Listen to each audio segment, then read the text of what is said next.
Hola tout le monde, je suis super contente de vous retrouver pour vous parler classique et plus particulièrement, comme vous avez pu le voir dans le titre, pour vous présenter mes 5 classiques préférés.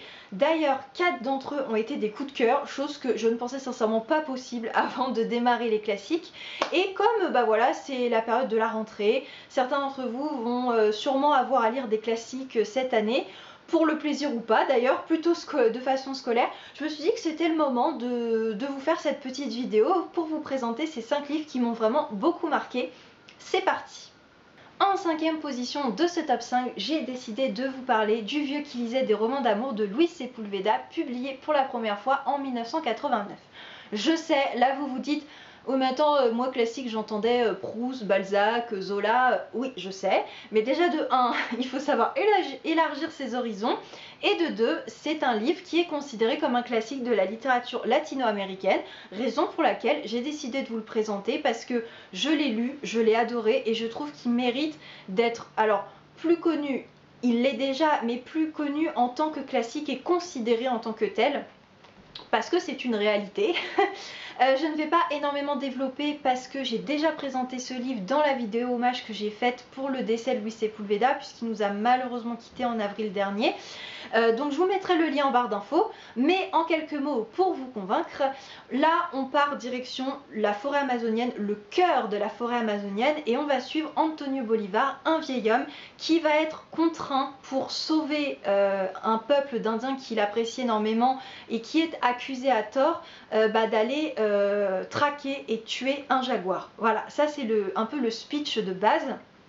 Mais sauf que Antonio Bolivar, il n'a pas envie de faire ce qu'on l'oblige à faire parce que lui, il respecte énormément la nature et il sait très bien que si ce jaguar a tué un homme, il y avait des raisons en fait.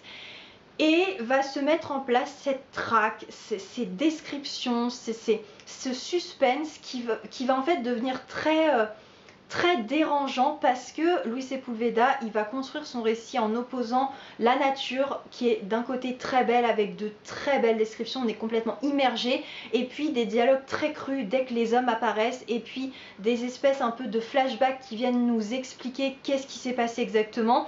Et voilà, il y a plein de sentiments contradictoires qui naissent, c'est beau, mais en même temps non, mais en même temps si, mais en même temps non. Et une chose est sûre, c'est que qu'on aime ou qu'on n'aime pas ce livre à la fin, je pense qu'on n'en ressort pas indemne dans le sens où il nous fait ressentir énormément de choses, et donc c'est pour ça que je ne peux que vous le recommander. En 4e position, j'ai décidé de vous présenter une pièce de théâtre qui du coup fait que c'est un tout petit livre que je vais vous présenter, mais il faut savoir aussi vous présenter des livres de grosseur différentes pour que chacun y trouve son compte, avec On ne badine pas avec l'amour d'Alfred de Musset, publié en 1834.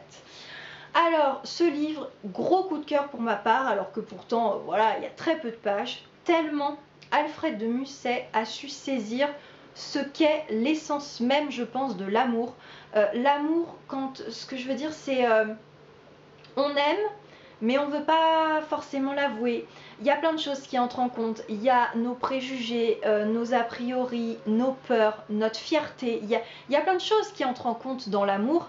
Et Alfred de Musset, il le montre parfaitement bien avec ce livre en mettant en scène 2 personnages principaux qui sont Camille et Perdiccand, 2 cousins qui s'aiment mais qui ne veulent pas vraiment l'avouer. Et à partir de ce speech très basique, il va nous développer des tirades, mais absolument magnifiques. Mais vraiment, la fin de la scène 5 de l'acte 2, je m'en suis jamais remise en fait. Je pense que c'est vraiment une de mes citations préférées de tous les temps, tellement c'est beau.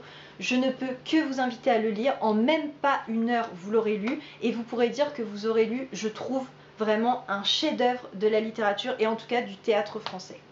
Oui, rien que ça, j'aime bien m'emballer un petit peu. Sur la 3e marche du podium, là, après avoir fait Amérique latine, France, on repart en Amérique latine avec un classique que vous ne connaissez peut-être pas beaucoup, qui est Chocolat amer de Laura Esquivel, également publié en 1989, comme celui de Luis Sepulveda. J'ai pas fait exprès, je m'en suis rendu compte en préparant ma vidéo.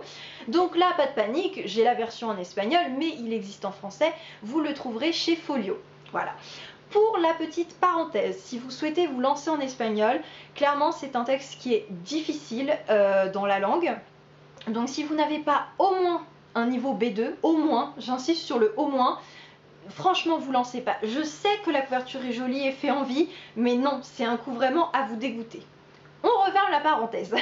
Ce livre est donc, comme je le disais, pas forcément très connu en France et surtout pas en tant que classique, alors que pourtant c'est un classique de la littérature latino-américaine au même titre que le Sepúlveda, et j'avais très envie de vous le présenter pour vous faire un petit peu voyager et vous apporter d'autres genres de classiques que ceux qu'on connaît forcément en France. Dans ce livre, on va se retrouver en plein cœur du Mexique au début du XXe siècle et on va suivre Tita, une jeune fille qui a un véritable don pour la cuisine et qui à côté de ça est très amoureuse d'un garçon qui s'appelle Pedro. Malheureusement pour elle, elle n'a pas le droit de l'aimer parce que sa mère veut qu'elle reste auprès d'elle pour s'occuper d'elle jusqu'à la fin de ses jours. Et donc on va suivre la vie de Tita entre sa cuisine qui occupe une très grande place dans sa vie, ses sentiments naissants pour Pedro, cette mère qui est absolument odieuse et des événements de l'histoire du Mexique qui vont se passer autour de tout ça. Pourquoi j'ai absolument adoré ce livre? Alors premièrement parce que chaque chapitre commence par une recette de cuisine qui s'intègre parfaitement à l'histoire. Donc déjà rien que pour ça, Laura Esquivel, elle a réussi une construction, je lui tire mon chapeau d'avoir réussi à faire ça de façon logique. Ensuite parce que c'est empreint de réalisme magique et c'est un genre qui est typique de l'Amérique latine qui passerait sûrement de façon bizarre dans un roman français ou autre, mais dans celui-là, au cœur du Mexique, avec cette cuisine, ces aliments, je sais pas, ça marche complètement, on est complètement transporté. Et puis surtout parce que c'est un ascenseur émotionnel, on passe par toutes les émotions d'un chapitre à un autre. Un coup on est content pour Tita, un coup on est super triste, un coup on a envie de tout casser tellement on trouve que sa situation est injuste. Enfin voilà, et puis les personnages sont vraiment bien construits, il y a pas ce côté le gentil, le méchant. Ils ont tous des failles, ils sont très, très bien construits, très bien développés et le tout fait que c'est un livre à découvrir. À la deuxième place, on retrouve un classique qui est pour le coup bien plus connu, il me semble. Il s'agit de La promesse de l'aube de Romain Gary, publié en 1960 pour la première fois. Alors, je sais que à cause ou grâce au film qui a été fait donc avec Pierre Ninet et Charlotte Gainsbourg il y a 3 ans je crois de ça, 4 ans, bref, 2-3 ans par là, le livre a de nouveau eu beaucoup de succès et certains ont été déçus. Ce n'est absolument pas mon cas. J'ai vu d'abord le film avant de lire le livre, donc j'ai conscience que ça m'a influencé et que quand je lisais le livre, j'avais les images du film en tête et que ça m'a peut-être aidé à plus apprécier. Mais il n'empêche que j'ai retrouvé exactement ce que j'avais aimé du film et avec des bonus puisque on sait bien que les films ne peuvent jamais tout adapter et surtout il me manquait vraiment la plume de Romain Gary, mais vraiment en tant que tel, même si dans le film il y a des moments où ça dicte un peu des phrases, j'ai été complètement emportée. Alors que pourtant, Romain Gary dans ce livre, c'est un roman en fait autobiographique dans lequel il raconte sa relation avec sa mère, qui était vraiment un personnage à part entière et qui a tout donné dans sa vie pour que son fils réussisse un jour. Et on va suivre sa vie de son enfance jusqu'à une grande partie de son âge adulte où en fait voilà, on va suivre tout ça, des pays de l'Est à la France, tout ce qui a pu lui arriver et je sais que dit comme ça on se dit c'est pas fun quoi, mais moi j'ai adoré quoi, j'ai adoré. Alors je sais que moi j'adore les autobiographies, donc là forcément un roman autobiographique je me retrouve là-dedans, mais Romain Gary écrit tellement bien qu'en fait j'avais l'impression que j'aurais pu lire n'importe quoi de lui, c'est juste que c'était tellement bien écrit que j'y adhérais. J'ai entouré énormément de phrases de ce livre, voilà, je ne peux que vous le conseiller et également le film parce que je l'ai trouvé absolument génial.